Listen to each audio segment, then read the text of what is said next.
ভাবতে পারিনি এই ধরনের ঘটনার সম্মুখীন আমরা হব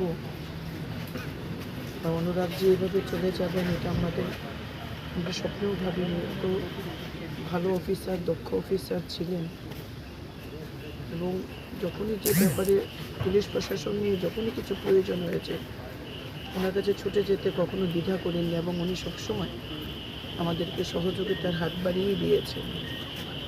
মৃত্যু অপূরণীয় ক্ষতি আমাদের, তার বিদেহী আত্মার শান্তি কামনা করি।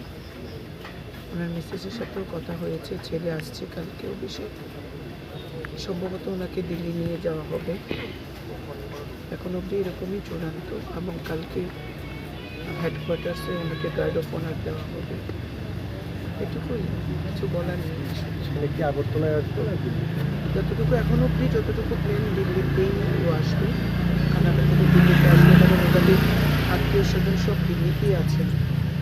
তো সবাই এখানে আসা থেকে ওনাকে নিয়ে যাও, এই অবধি একটা প্রাথমিক পর্যায়ে এরকম একটা আলোচনা হয়েছে। ওর ছেলে কালকে আস্তে আস্তে হয়তো ইভিনিং হয়ে যাবে। দিদি, রাজ্যের মুখ্যমন্ত্রী একটু এই কিছুক্ষণ আগে 6 মিনিট আগে একটা পোস্ট করেছেন, যেটাতে উনি বললেন যে ওনাকে হ্যাঙ্গিং অবস্থায় ওনার অফিসে পাওয়া যাচ্ছে। কোনো কি ওনার পরিবারের সাথে কথা বলে কি এরকম কিছু বোঝা গেছে যে উনি কোনো মানসিক অবসাদ বা এরকম কিছুতে? দেখুন, ওনার পরিবারে তো এখানে ওনার স্ত্রী ছাড়া আর কেউ নেই, আর পরিবারে যারা অন্যান্য সহায়করা রয়েছেন।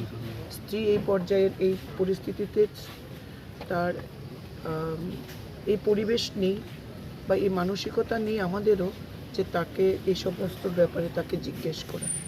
সুস্থ স্বাভাবিক মানুষ অফিসে গেছেন, তারপরে এই দুর্ঘটনা।